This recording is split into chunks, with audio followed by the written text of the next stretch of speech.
So you're saying that you used to do military interrogation in a previous life, basically. Well, yeah, something like that. Okay. um, I was tasked by our lovely government to interview people and try to figure out if they're lying or if they're hiding something. In my regular career, I do own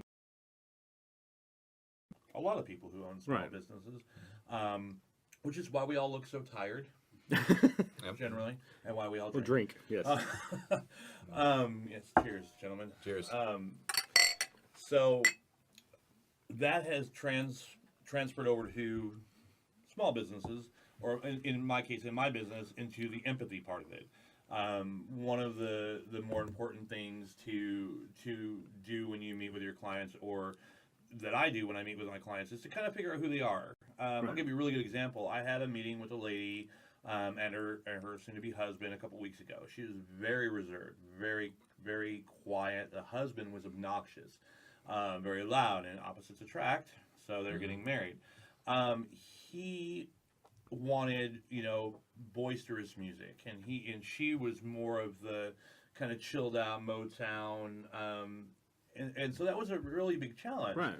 Most of the time, people come in, a lot of people meet because of their music choices. My fiance and I connected on a couple different bands, and so of course, when we get married.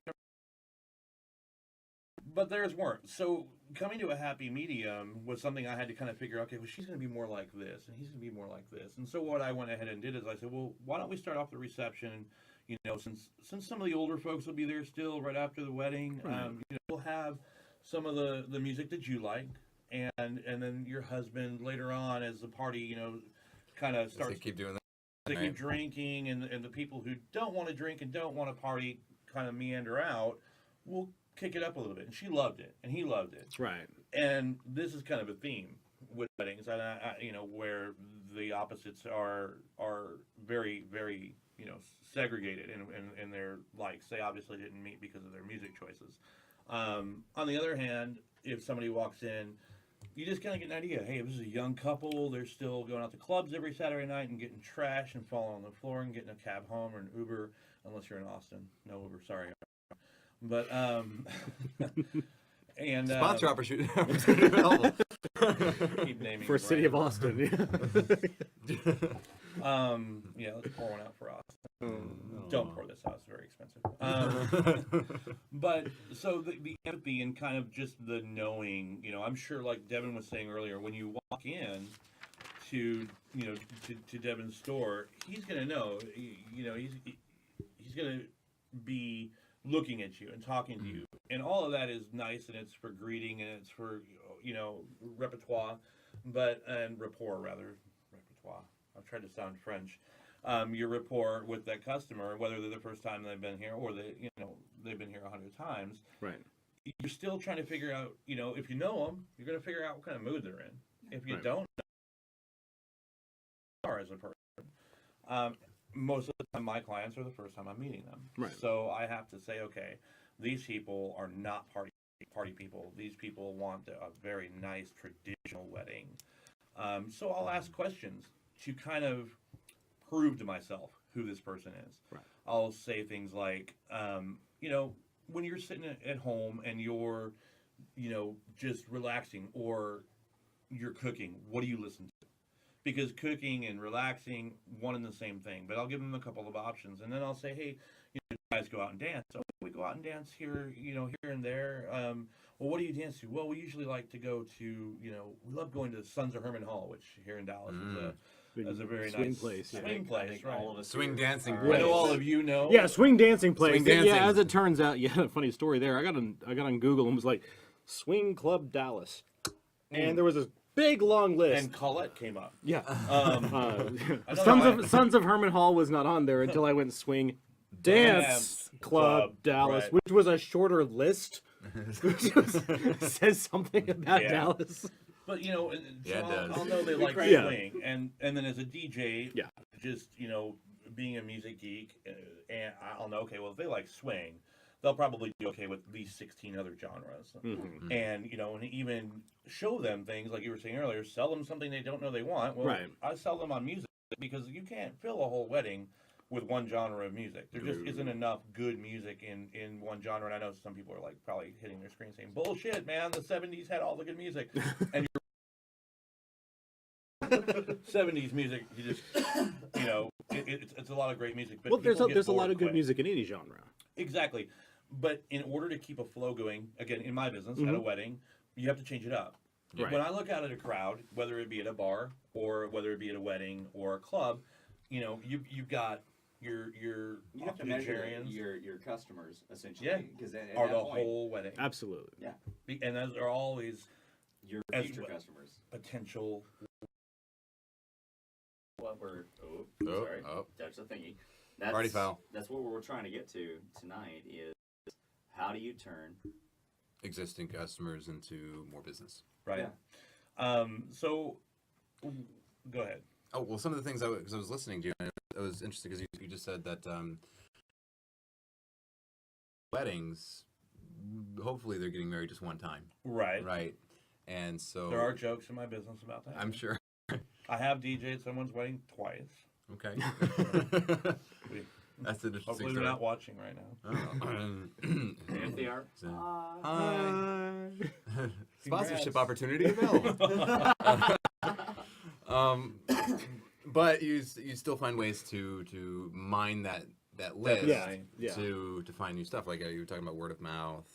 There's a big Well, one. I know there's something. And what I think is interesting, I'm starting to realize, at least about maybe us three, maybe not so much you, is that like with engraving, with magic, with DJing, you have very different categories of customers, right? So pretty much everyone that walks into your store Just wants Devin's meat. just wants to Evans meet, I mean, right? yeah, no, you're exactly in Right, your but mouth. but you'll do bars, you'll do weddings, right? And so I'll do Corporate events are huge. right, but you have to handle those customers differently. Absolutely. Right. And even Yeah. within those separate realms, the customers Absolutely. are very different. Oh yeah, and so right, like but I'll do I run into somebody that's just in there for a weekly couple pounds of hamburger, right, and that's all they want. I have tons of customers that come in that are just Right. like, I need a third of a pound of ground No, chuck. they buy it each time they're going to And they buy it each time they're gonna make some burgers for her and her.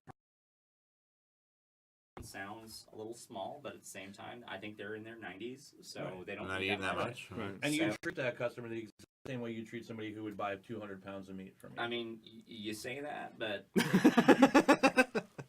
there's a gentleman, like, I want to say his name right now, but I don't know how he would feel about that. But there's a gentleman that comes into my store and he orders 30 2-inch thick prime tenderloin center cut steaks, and then also 8 full prime tenderloins. A week? No, on his Every other day. On his, if it was every other day, I would He'd be not driving be a in this meeting. Maserati. Every day. I mean, I love you guys, but I mean, seriously, Well, yeah, I'd but- be in Highland Park. Come on Business now. first, yeah. Yeah, Right. we all know that. But he's one of our favorite customers, and he's somebody that we do cater to in a level. Right. We've also attempted to educate him of how our order process works, because he's Every somebody time. he's somebody that we actively have to order extra for if he's going Right. to come in. Yeah. You need to be I accommodating. understand you own lots of land and you have a helicopter and you come down Huge. here every once in a while, Trucks and of land, we yeah. want to see you down here because we absolutely adore you, and we want to make sure everything that we do for you is exactly the way you want it. And So it we've scales with been very Right. lucky in the fact that he's been willing to call us ahead of time to let us know so we can order Right. extra in advance. But on the other hand, the old couple that comes in who orders, a very small amount, their word of mouth could lead to to 5 more of Right. the 200 pounds a week. Where does he put 200 pounds of meat? in his colon. in his freezer. In his colon.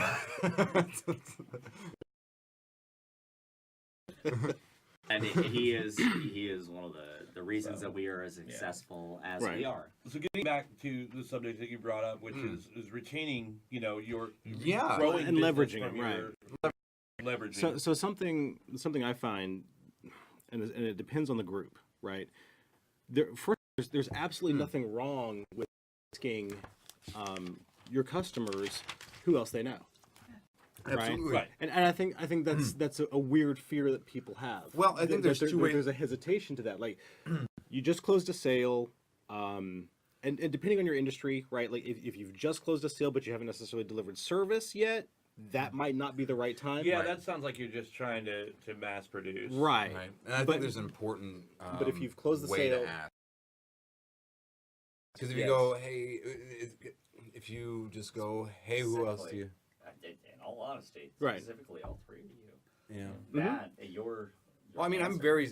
very specific with how I do it. I'm like, I ask for 3 to 5 people who they can Yeah. name, because then it's not, oh, no, I'll think about it and see. If And I then can would they name make it." that introduction? Right. Mine's a little bit more Right. passive. Okay. Because I am able to reach out to a large group of people at every event to DJ for 15 people. No, Right. You know, we're talking 100, 200. And I do small shows where Right. it could be 15 people. And you It could be could, a right, sales right. meeting or whatever. So mine's passive in that I put out cards Mhm. and I don't, draw people's attention to them. But almost every event that I do, at least one person walks up and says, "How do I get a hold of you?" And so I have a business card with my website on it, and on that website, I give them one place to go. And something you said earlier was too many choices. Right. So I see these guys, and they have like their Twitter and their Tumblr and their Facebook Tumblr and and their their Facebook Tumblr. Right, and right, every right. icon you can And- imagine and- is like stacked up on the front of their card. I give them one place to go, which is my website, and on that website I have all of the places where I have social media. Yeah, So if they right. want to, like, Facebook's really easy for me during a wedding to do. I've done live broadcasts from weddings on Facebook's live. I've watched several right. of Yeah, your and broadcasts. if it's a really fun party, Yeah. Yeah. and so people see that live, but then they see it later, and that's a form of It's a you sales can't business. I have yeah. something along the same vein. So the but I want yeah, I'll finish. But the going back to what you said, my clients are one time. Like Yeah. you said, One Hopefully.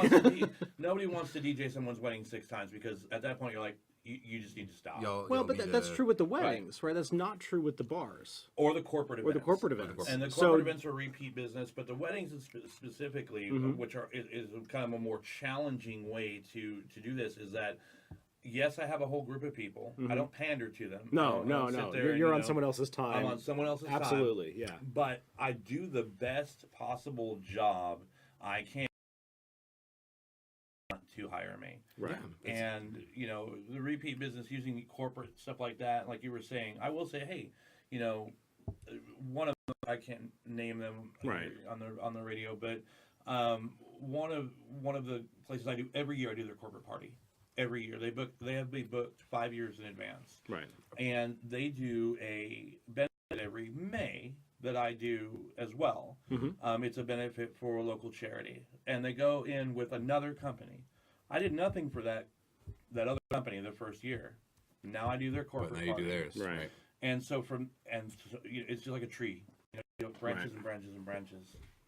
And Well, yeah, and it kind of depends on what sort of environment you're in, right? So with engraving, I kind of have currently sort of two, but we'll just for this example we'll say two broad areas, and that's when I'm out at some sort of festival, right? Whether it's Canton, whether it's a farmer's market, whether it's an art show, whether it's something like that, where I'm there with the merchandise engraving on site, or a time where I'm being brought in somewhere. So if it's like a wine store or a perfume place where I'm engraving perfume bottles or Right. wine bottles or one thing, right? So those are very different types of clients and customers and whole scenarios. So when I'm out at a festival, one thing I have learned, and I learned this early on, is don't try to blow through people quickly. Right. Now, somebody's going to buy something. Maybe they'll lead you. Maybe they won't. People will ask you for your card. They're trying to be nice. They're trying to make you not feel guilty when they're really just not interested. and they'll toss it down the road. They'll toss it down the road. Yeah. So what I tell people is to go like on Facebook, or can I get your information, in contact. and then include it That's- that way. that's really good. Can I too. tell something in Yeah, real sure. quick? One of the things that I Mhm. just remembered, I was Yeah, going yeah. to say. So one of the books that I just finished, I want to say about 2 days ago. I'm not going to mention it right now, although I would love to. I would love Sponsorship opportunity. to get way more. Like Anyway, damn. get to the point. So. Purpose, man. Try finding Yeah, it. no, seriously. One of the things that he talks about in the book is, as opposed to giving out your own business card, be the dealer. Yeah, Yeah. Accept the business card. absolutely. And as you step away, go ahead and take that 30 seconds to 2 minutes, type out a little email. Hey, it was wonderful to meet you tonight. Yeah, And honestly, the next time that they look at their phone, before you even get out of their sight, you have already made a connection. or like And go LinkedIn, ahead. right? Doing it that night, That reminds right? me of Like something an else. immediate after the event. I've only been And, doing it for, and they instantaneously go, it's good. Good, you're right. He's He's professionally on on top top of of his stuff, game. right? And we want to work with people. Mhm. All of us, all business owners, want to work with the people that are on the top of the Well, game. and reliable, right? Because so many things, so many people just aren't reliable. yeah. Yeah. Yeah.